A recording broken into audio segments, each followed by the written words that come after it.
Okay, everybody, welcome to the conference with Le Cercle des Langues.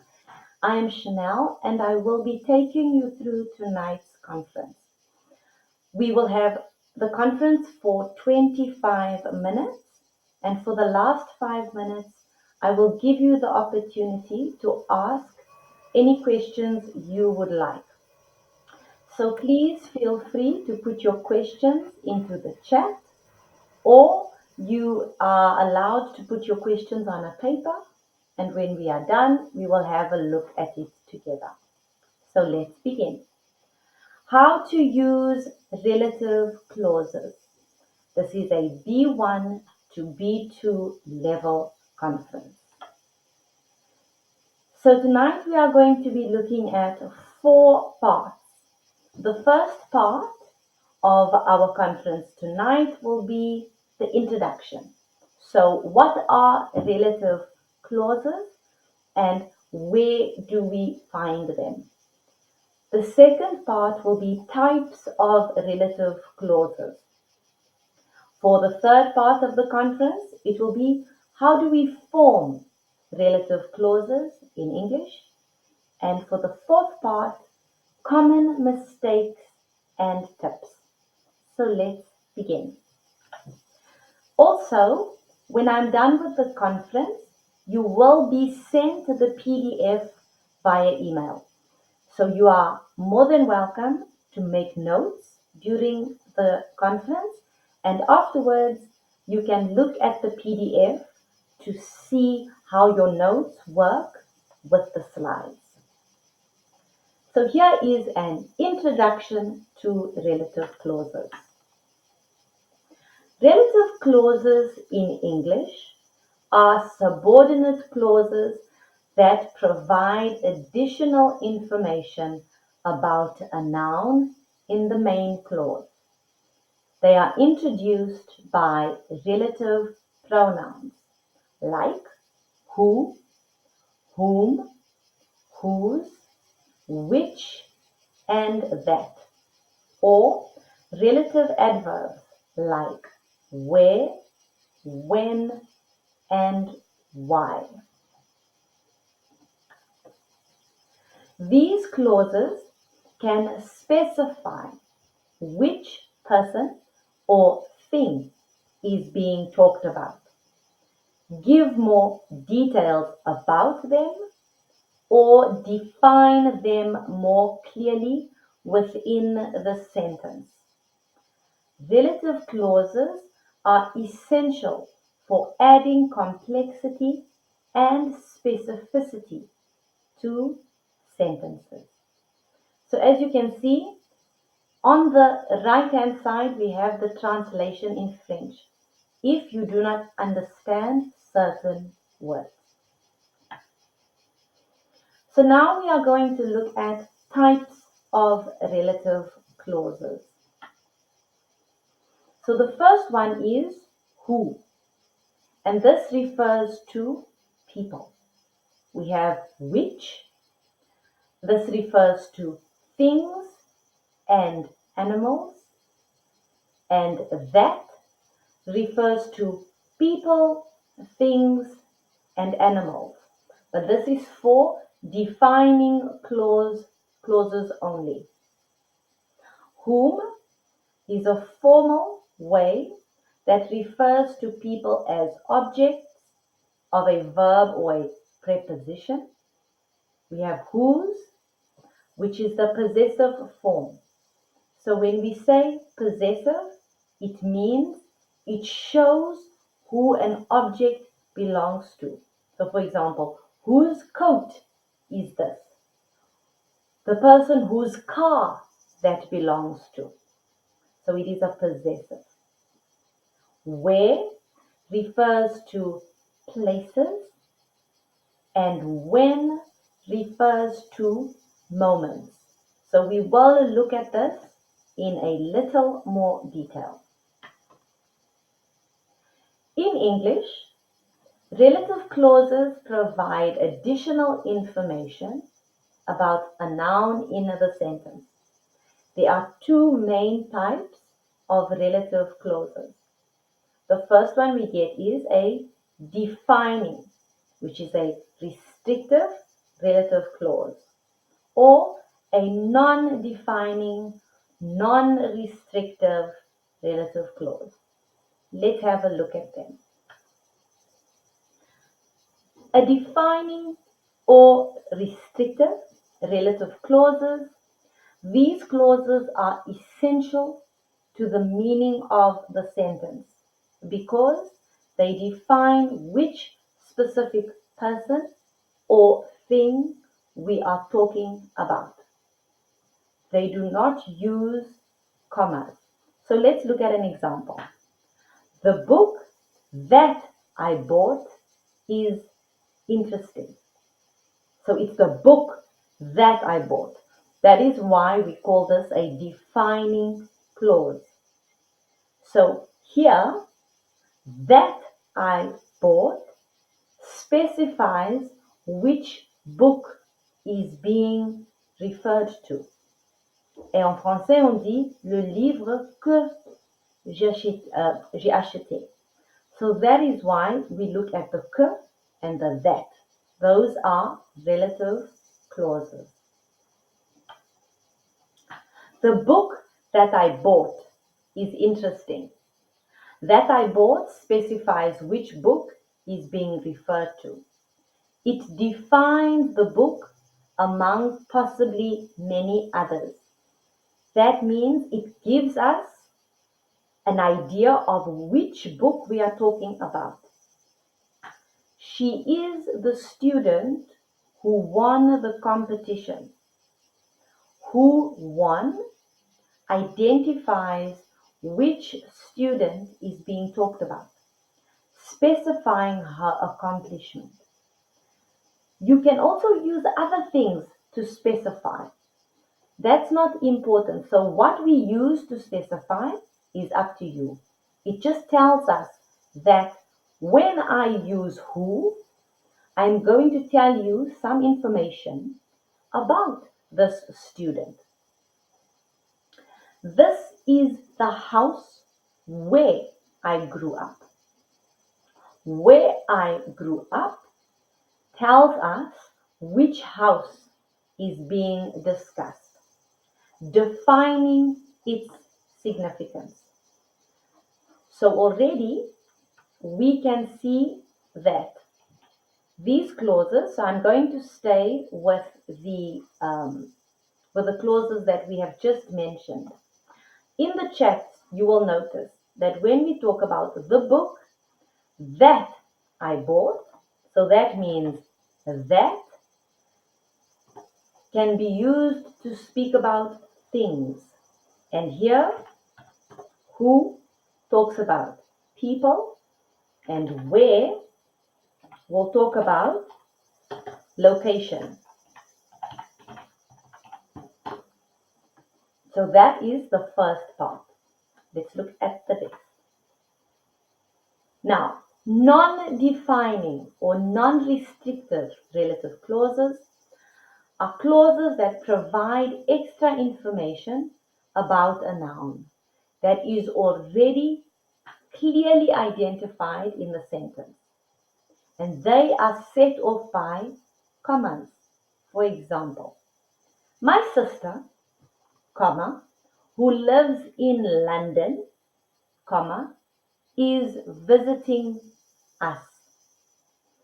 Here, who lives in London adds additional information about the sister, but it's not necessary to understand which sister is visiting. So we look at that as additional information. My brother, who lives in London, is visiting us. Who lives in London gives us additional information about my brother, but is not necessary to identify which brother is visiting.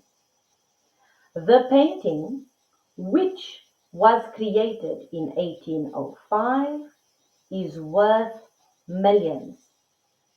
which was created in 1805, provides extra detail about the painting, but does not change its identity in the sentence.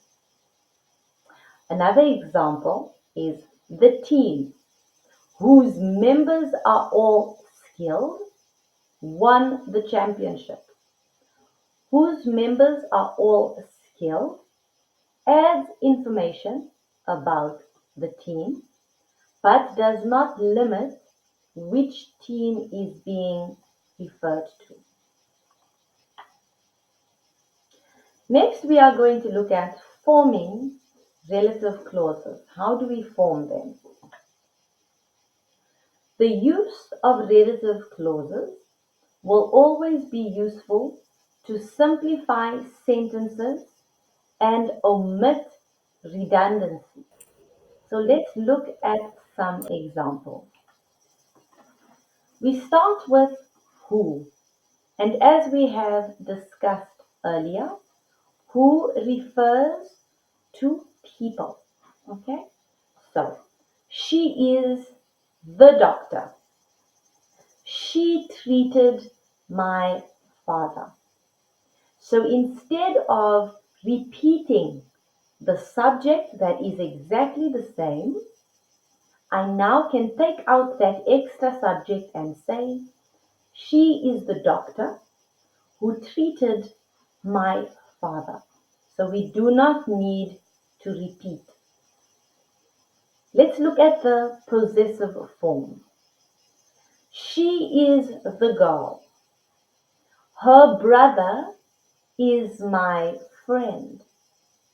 So instead of repeating or showing her brother is my friend, I can take out the possessive, which is like a repetition, and say, she is the girl whose brother is my friend.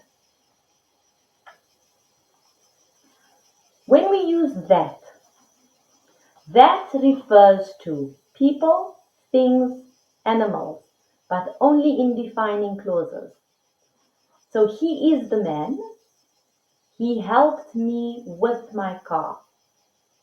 So he is the man that helped me with my car. Now we can also say, he is the man who helped me with my car. And both are correct. Which is also the possessive form. This is the book. I borrowed it from the library.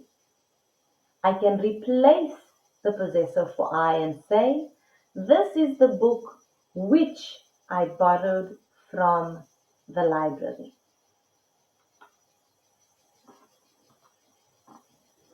Whom.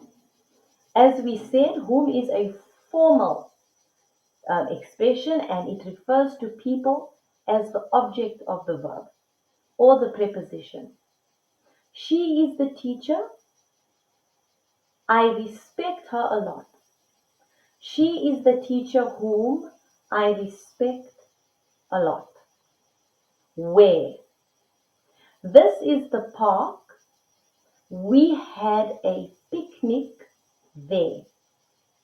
This is the park where we had a picnic, because now I am indicating a place, and where helps me identify that place. So let's look at what is the difference between who and whom. There is often confusion about the use of who and whom. Who is a subject pronoun in the same way as he or she or they. So for example, if I say, I walk the dog, and I want to know who the person is that walks the dog, I take away I and I replace it with who. Who walks the dog? Whom, however, is an object pronoun in the same way as him, her or them. So ça, c'est presque comme le complément de objet direct et indirect. In the sentence, John loves Julie. John is the subject of the verb love, and Julie is the object of John's affection. So we look at the simple rule. If you can substitute I, he, she, we, and they, we use who. If you can substitute me, him, her, us, them, we use whom. Let's look. Tom loves Julie. Who loves Julie? So there we use who because we are changing Tom. Tom loves whom? Julie, because she is the object. And the object can only be replaced by whom. Finally, it is worth noting that most native speakers will change whom for who when speaking in most situations. So, as you know, with a language, we become very comfortable over time and we change certain rules. So sometimes they will say, for example, if we look back at this example and say, Tom loves who? So it's not that it's incorrect, it is more just the current language in spoken situations where someone will say, Tom loves who? Instead of Tom loves whom. So let's try to write these sentences in the chat using the relative clauses that we have just seen. So we can either use who, we can either use whom, we can use that, we can use which. So we've got a few. You can choose one to write and put in the chat if you would like. We have he is my cousin, he lives in Canada. This is the car, I bought it last week. She is the woman, she owns the bakery. This is the house, its roof was damaged in the storm. So I think we already have some responses for the first one. He is my cousin who lives in Canada. So as we see, he is who lives in Canada. Thank you, everybody. Let's look at number 2. We'll have a look at the answers afterwards. This is the car that I bought last week. So we can see I bought it last week. So we need to take away the it. Because when we take away the subject, remember, we replace the subject with the relative clause. So this is the car that I bought last week. She is a woman. She is the woman. She owns the bakery. What are we going to do? Raymond says she is the woman who owns the bakery. Beautiful. Alors, this is the house. Its roof was damaged in the storm. What are we going to say?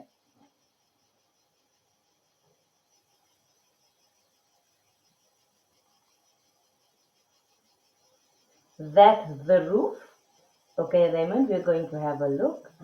This is the house where the roof was damaged. Thank you, Melissa. We will have a look. Let's look at the next one. He is the lawyer. I consulted him about my case. So thank you, Arnold. We are going to have a look at the responses after. He is the lawyer. I consulted him about my case. He is the lawyer that I consulted. Thank you, Melissa.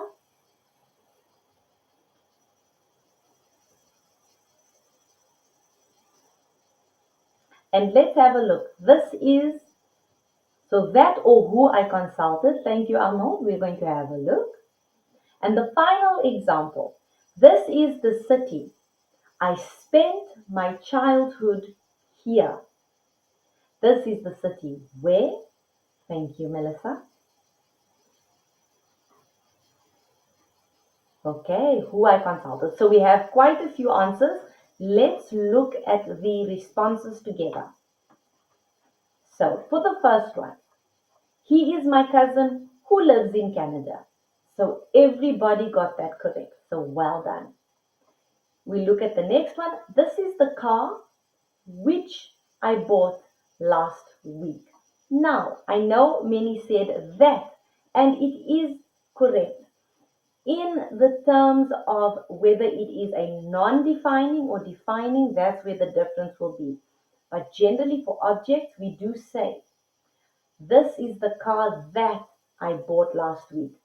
But the reason it's different is because, can you see which I bought last week? There is the subject. And when there is a subject, that means it is non-defining. So it needs to be which. She is the woman that owns the bakery, because now we do not have the subject anymore.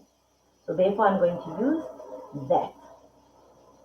This is the house whose roof was damaged in the storm. So this is the house. Whose is that possessor? It's the possessor of the house. He is the lawyer whom I consulted. Whom I consulted about my case. This is the city where I spent my childhood. So well done, everyone. Thank you for your responses. So common mistakes and tips. Missing a relative pronoun or conjunction. The book I read was interesting. So that is incorrect. The book that I read was interesting. Always include the relative pronoun, who, which, or that, or the conjunction, where or when, to introduce the relative clause. Sometimes we choose the wrong relative pronoun. So incorrect, the person where I met was friendly. The correct response, the person whom I met was friendly.